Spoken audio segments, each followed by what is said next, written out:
Sawubona chairperson wethu eMpumalanga Mama Mkhwebane. Sawubona comrade Mkhonza. Ninjani kodwa mama? Siyaphila ninjani? Siyaphila nathi. Cha sibonga kakhulu nje ukuthi nisivakashele eMkhondo namhlanje. Yes. Njengoba sizoba nama by election nge-17 December. So kuba khona kwakho lana nje kusenza sifile warm. Siyajabula kakhulu ngokuthi ulama. Mhlawumbe namhlanje njengoba sesibona ukuthi manje ilanga lishonile umsebenzi uhambe kanjani nje mangaqala lapho phakathi kosuku lwanamhlanje njengoba nila.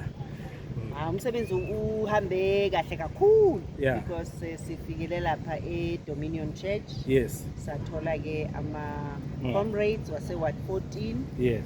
But not only Ward 14 nje namanye ama ward beka khona. Yeah. Uhambe kahle kakhulu umsebenzi. Siyabonga kuyajabulisa kakhulu ngoba iloko ukufuna ukuthi sik-understand kafishane la njengoba sikule channel. Mhlambe kunembuzo nje imbalo mama engicela ukuthi siyibheke njengo chair waseMpumalanga. Ama challenges okuba kulesikhundlo kuso makhulu kakhulu siyawazi futhi kwesinye isikhathi sike sihlezi sicabanga isithandaza futhi ukuthi ngabe uNkulunkulu bakithi engasigcinela wena ngoba lo msebenzi awukholula lo. So ingakho ngifuna ukuqala ngombuzo nje othi so far since uthathe izintambo la mangaphose sengizothi unyaka usuphelile. Yeah, as chair eMpumalanga. Mhlambe nje ukubheka emuva ungathini mama mhlambe ama challenges ocabanga ukuthi kulonyaka ogcwele nje kulesitulo. Yimaphi mhlambe ocabanga ukuthi so far abekhona waficile ocabanga ukuthi njengamanje sekunama achievements athile kulawo ma challenges odlule kuwo. Umbuzo wakho very multifaceted. But ngaqala upresident wangi-appointa nge-25 saka October 2024 angithi. And then ngasebenza ne-task team. Sanikezwa nje imisebenzi efanele siyenze ne-task team. I-celebration sayenzela la Mkhondo. And then noku-identify ama-regional leaders. And then nendaba ke yokuthi si-identify ama-offices. Then ke January kwaba ukuthi ke si-start i-process yokuthi siyo-identify ama-regional leaders. And then ke lokho ke sakwenza ne-National High Command degrees. And then i-achievement yaba khona kakhulu because all the 17 sub-regions sa-identify ke ama-leaders. Actually not us. People on the ground kulawo ma meetings basho ke bathi ayi thina sifuna lo. So that was an achievement because azange kube babantu esiba imposayo thina. You were just facilitating. Yes, from the ground. Sithi sithumeleleni list. So that's one achievement. Though ke I problem I challenge ukuthi ba identify abathumela ke ku SG by then beku Floyd. But then saloku silandelela ukuthi aba-appointiwe ngoba they had ama-challenges remember ungasebenziseki ngoba ngathi mina mangifika kwakufanele kube ngithole the previous chairperson kube akasekho so ngafika ke ngangena ngithola akhona naloko ke ukuthi kwaba na like ukhipha yena esibayeni into kanjalo kanti mina bengize ngifakwe ukuthi ngizoba i-convener yes yena naye vele wangibhalela incwadi wa congratulate hayi but then azange kusebenzeke vele engakusho. The other challenge leyo ukuthi ngazifica sengena in the Crocodile River. And then ngamake sure ukuthi ngiyangena but I don't bleed. Kule river le. Kwasebenzeka kabuhlungu. That's another challenge because the very same people aba identified sometimes babathi bayokwenza umsebenzi babuze ukuthi nibo bani. Yabona because ke kune issues parallel laba abanye bona bakhona and bona ba funded thina ke asina funding. So ayingakusho ukuthi 12 months down the line still anginama resources.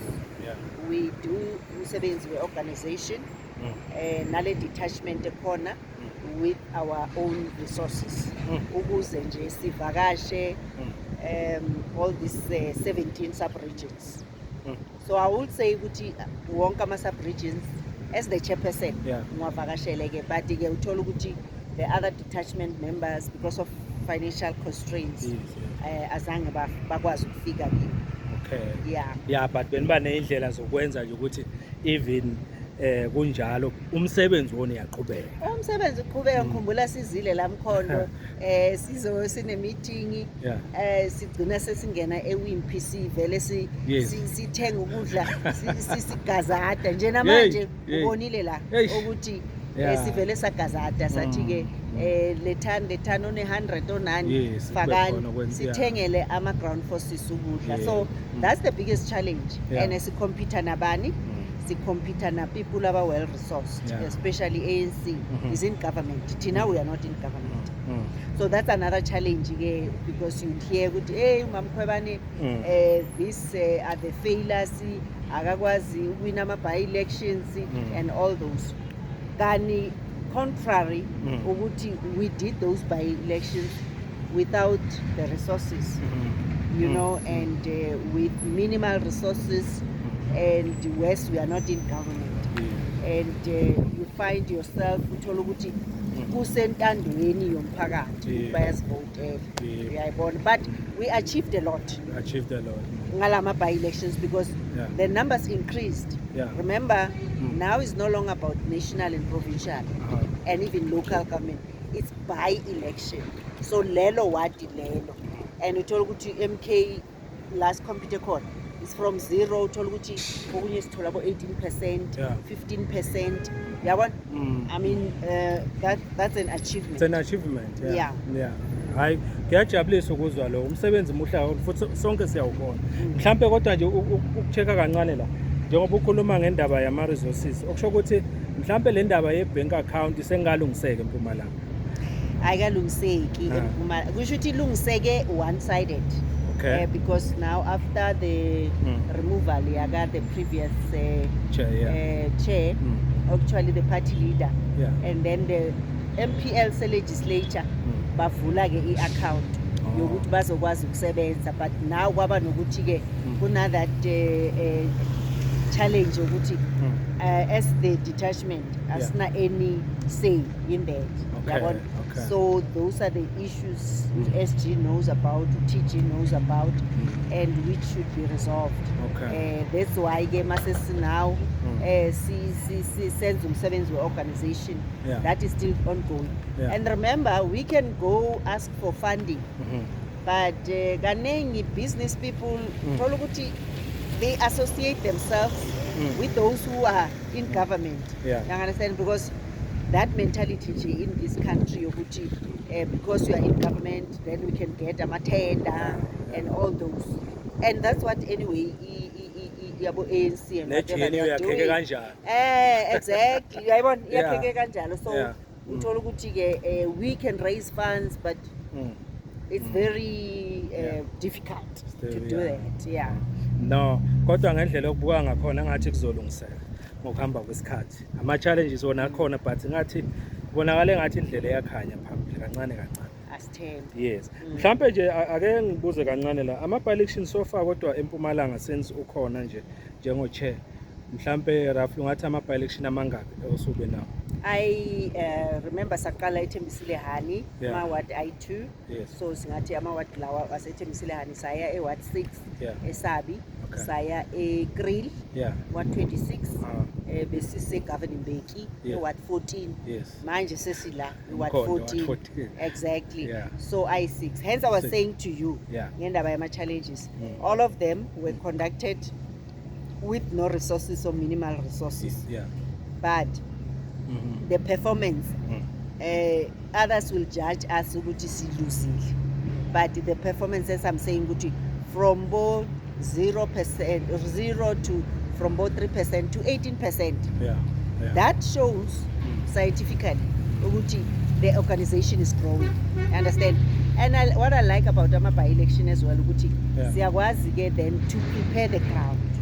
In other words, we are VD based at thina ngithi esimkhonto wesizwe, siyazi ukuthi sine structure, sinama volunteers, and then siyazi ukuthi ke at least how are the people feeling on the ground ngomkhonto wesizwe. So that helps us to prepare for ama local government elections. So all of them, that's how we lost, but on the flip side, yeah, we've managed to acquire the increment ebesinganayo 2020. In fact, before. Yeah, Actually, before. we are starting from scratch. Yes. That's why ANC, nabo DA, nabo AFF, they will say from this percent, by reducing or by increasing. Yeah. So Tina, always, it's numbers which are. And we are less than 2 years old. Definitely. Yeah. You see, and I mean, that is a huge achievement actually. Yeah. No, kuyazwakala. Ngoba phela kunabanye lapha ku ground abanokuthi uma Mkhwebane i-team yakhe yahluleka ama-by elections abawini nelilodwa sho ukuthi kumele aphume ngoba vele ayikho into angasiza ngayo. I think it's a question nanoma ngangena bani. But then if we are still this organization esisencane, firstly, secondly, how many by-elections for KZN and everywhere abekhona? How many did they win? And even before me, the previous chairperson, akuna by-election I win. But now the West Party, we are starting from scratch, and we are seeing an exponential increase. And eMalahleni, for instance, we made sure that ANC ayisa lead. We make sure that municipality, that council hang. Because of Umkhonto weSizwe. Exactly. If it was not for Umkhonto weSizwe, then we would be saying something else. Our presence is felt. It is. Yeah. Yeah, understand. None of us lose, but check what the impact we've made. Yeah. It's just that yes, for people if it's nagawini, because people will think that. So even if I can be removed or I can step aside, I can get a new chairperson. By elections. Because remember, we are competing nabo ANC. Abantu abanama resources. Yes. Bathengela abogogo vele all the blankets, amabhayi, nenkipha. Angithi they've instilled that thing yokuthi kwangathi iskippers vote and anyway. Yeah. Because we've seen that you can distribute 1,000 t-shirts, but you told to vote abantu abayi 400. We've seen that. But yes, iskippers ngabanikeza abantu. But I think the most important thing ukuthi how do we make people to understand ukuthi skipper nengubo will never bring food to your table. I mean, Kumule what 18 year win the ANC. The following week, wabe baba valela man. Sebayakhala manje. Hello. Ethembisile hard. You understand? Sekhala bona futhi. Baqeda ukuyivotela. Thank you. Manje people need to understand. Nalento leyo ukuthi bahlala kuma RDP. You won't lose your RDP because you didn't vote. If vote is your secret. Yeah. Because there's that talk as well. People will say, Mkhwebane zange asivotele, beka ku EFF nasenzani. But the vote is secret. Do they know who I voted? You understand? So you can't talk like that. And if you come with that expertise, we need to embrace people and work with them. So even ourselves now, laba bathi sasebenza nge-zero budget, siwusebenzela umkhonto. Sisawusebenzela nje umkhonto and asiwusebenzeleli. Okusho ukuthi nje kafishane masingathi lessons learned kulama by elections adlule njengoba sibheke kule manje esiya kuyo singathi mhlambe nje kuphi esingathi kufundiwe kulawa adlule. What we've learned is that firstly we have managed to establish at least visibility. Okay. I mean, from 0 to 18%. That's a huge achievement. And this is set up at least activists in those VTs, in those wards. And what we've learned as well, people must choose their own candidate. Though get that strategy, manje iyashaya ngoba thola manje bazothatha abantu babo babalethe lapha bese ba choose umuntu exactly. So now we need to change our strategy. Esibona ukuthi njengamanje la, how do we do that? Yabona njengamanje lana members of the community Ward 14 they decided okay, we choose Fortune Ms. Hence we came to support, though we were supposed to be part of the process by overtake. Then we support this person. We need to make sure ukuthi if isube kubuso bakho lapho, because manje sisabeki baka president sekuba Fortune baka Fortune manje ke fanele Fortune ke phakathi ukuthi yabona lo sibheja ngayo siyazi ukuthi usenzela lokhu, uyabona i-activist in our community, in our one. I think that's what people must understand. Ukusho ukuthi nje une responsibility manje enkulu kabi ukuthi uthwele iward yonke manje. Iward, but it's not only starting now. I think maybe to also prepare for the for local government elections. Yes. You can't be a person or dagwa from ekuseni nasemini. Othukana everyone la uhlala khona, awenzi mixi, uya sexually abusive, ushaya umfazi, yabafazi, yabona? Or umfazi na ushaya amadoda. Impilo yakho nje questionable. Bese wena ke sesiyofaka ubuso bakho lapha. Phela you need to market yourself. You need to be somebody osebenzela umphakathi. Yabona, and abantu abakubeke lapha empalini bayazi ukuthi yazini umkhonza masigulelwa ngo3 ekseni simfonela umkhonza is there. Yayibona umkhonza kwi community nakunenkinga nakunemgcwa uyavela. So that's what we visible. Umkhonza ngeke umuzwa wathukana ekseni nasemini ku VN. Because how do we put you as a councillor ebe wena you undermine and insult your leadership? Yayibona. Ngiyezwakala. Mhlambe nje umbuzo wandulelo wokugcina.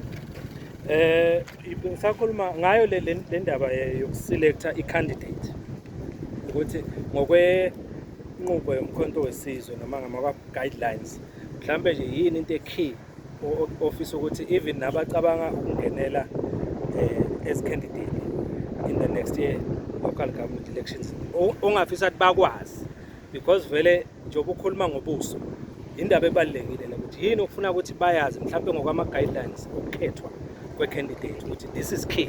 Yes, ama-guidelines akhona kune-policy ekhona yomkhonto wesizwe ukuthi we go to the community. Community yiyo ezositshela ukuthi thina hayi lo ngabe ikhansela lethu, because already you are doing something for the community. Of ongakaqali go and be active in your VD, in your ward, so that usebenzele umphakathi uwaxazululele inkinga.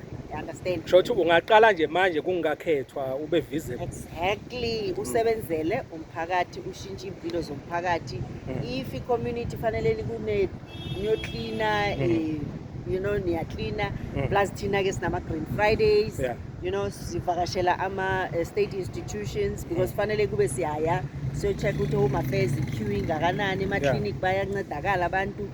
Manje sine MK labor organization nokuchecka lapho ukuthi thina esimphakathi sine unemployment siyakwazi yini ukungena sicheke ukuthi abasebenza lapho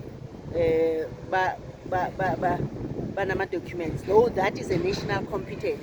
But i-visibility yethu nongenelela nonceda ukuthi we have people in our ward, in our sub-regions abangasebenzi. So if you are a councillor wena, and that is the biggest achievement, because we are not like other parties. La sizofika nobuso si impose. Yeah, understand? Umuntu ongahlali nakulelo ward or somebody ebangamanzi of abangamthandi of bayambona nje ukuthi unjani. So Tina, that's our strategy. Though as I said ukuthi now there's infiltration ukuthi how we appoint, but we need to change our strategy ke Tina somkhonto wesizwe. Ngiyezwakala. Ukhona omunye engingaxoxa naye nje wenye political party sikhuluma ngayo le ndaba yama candidates.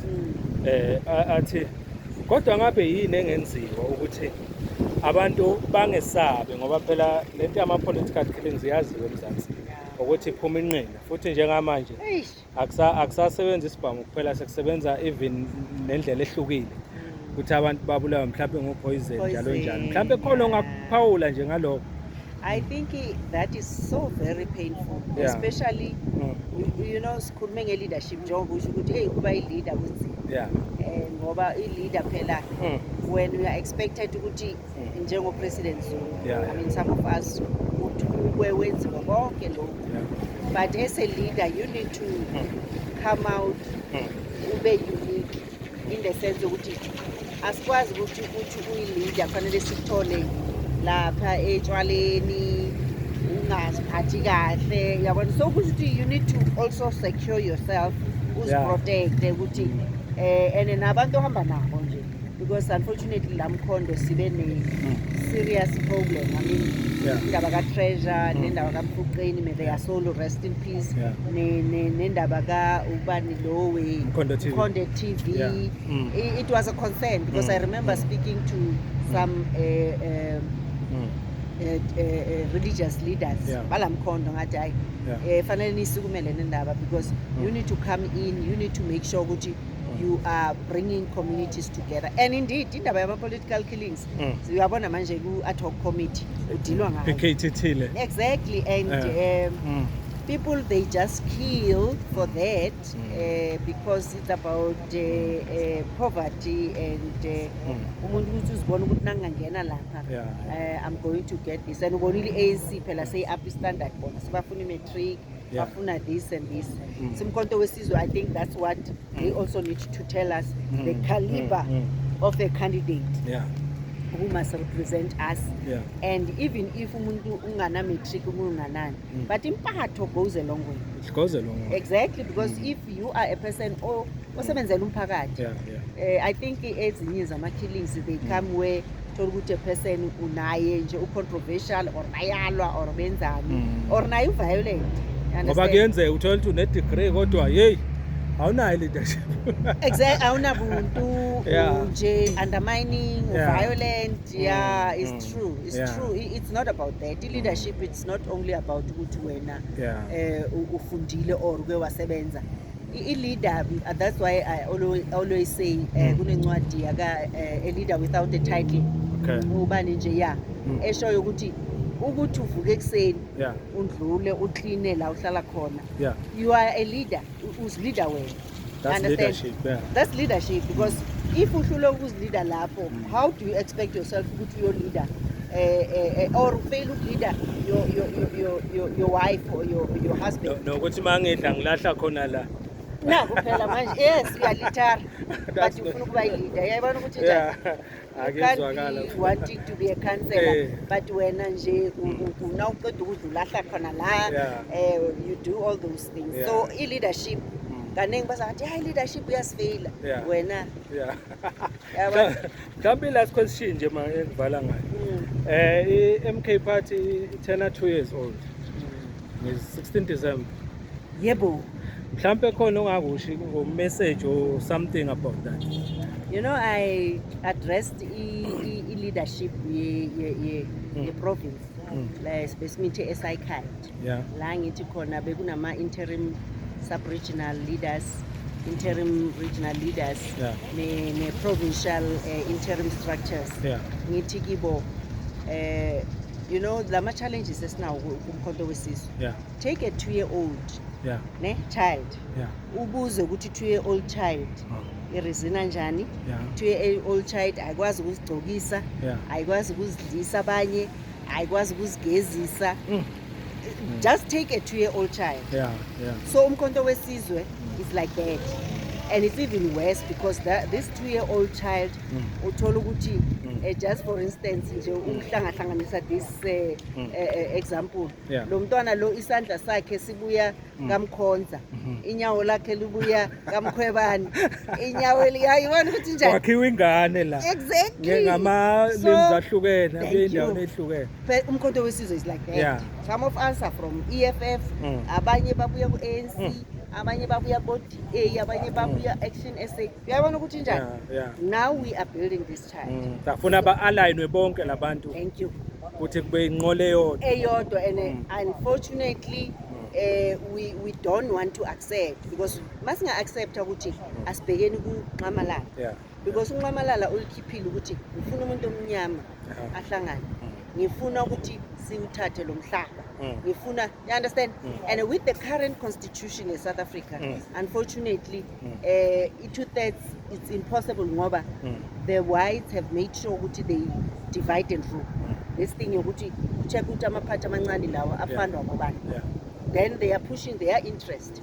So thina si-MK party sinje fanele kumake sure ukuthi ke nalawa amanye njenge-ATM sisebenzisane nalawa ama-small other parties wabantu abamnyama kwayona nayo le ANC if singakwazi ukuthi iwebhu phansi nayo ibuye isebenzisane nathi bayekele i-GNU sisebenze we can be able to get i-2/3 sishintshe i-constitution umhlaba ubuye ebantwini i-reserve bank ibe nationalized ama-mineral resources wethu abenefite thina currently look at i-poverty ekhona and especially kuma-mining towns but then now kune-G20 kuspendwa amamalini kuyuthi South Africa is being sold again yakhumbula i-Berlin conference laba i-Europe ithatha lokhu the same thing our minerals benefiting us why are we not learning about Traore you understand so it's inkinga yethu inkulu but ke coming back to MK 2 years 16 December so nje kumuntu mhlambe ongathi chairperson Mama Mkhwebane I'm starting to lose confidence kwi leadership ye MK party especially the president ngendlela mhlawumbe abahenglisha ngama cases ku MK kulo 2 years mhlawumbe lo muntu lona soyengabazi MK ungathini kuyi message yakho i-message yami ngithi akasiphe i-opportunity just put yourself uzibuze nje a 2-year-old child we are still forming we're still finding each other you know and I think remember president naye uhlala ne-team it's a collective decision kwa naleyo leadership anayo fanele kube nabo ukuthi bathatha ama-issues on the ground one thing very much important fanele siyenze as leaders is to be on the ground njengoba manje uyihambe le ward 14 u-understand ukuthi na uyokukhuluma nge-ward 14 so that's a problem ekhona ukuthi making sure ukuthi sithathela ku-president because yena uya anywhere umeet anyone uthandwa wonke I'm just saying to people give MK an opportunity abahambayo please don't go abafuna ungena ngenani nisiphe nje this 2026 and 2029 net guy one nathi safeyila hambani Shothi nje nge-17 December nje bakuzala ama-elections lawa by-election singaphinde mhlambe siyibone i-detachment ifika noma mhlambe kuzokuba kanjani iyabona nje njengoba ngishilo lapha ukuthi no-TG no-SG ngisazobabhalela ukuthi ngi-hand over ku-National Elections Manager kungani na there are very serious issues zokuthi kunemali ephuma legislature enganikezwa I can't control as the provincial chairperson. Then if national ingak-resolve lokho abarane nayo bona as national thina as province siza-supporta the best we know how. Hayi kuyezwakala hayi cha siyabonga kakhulu Mama Mkhwebane singasho nje ukuthi singama-member MK party siyabona umsebenzi owenzayo ne-team yakho siyabonga kakhulu nje ngendlela kwenzeka ngayo so far ngingumfo kaMkhonza ke la ku-YouTube na ku-TikTok abalandeli bami ngicabanga bakujabulele ukuthi la siyabonga kakhulu mama thank you so much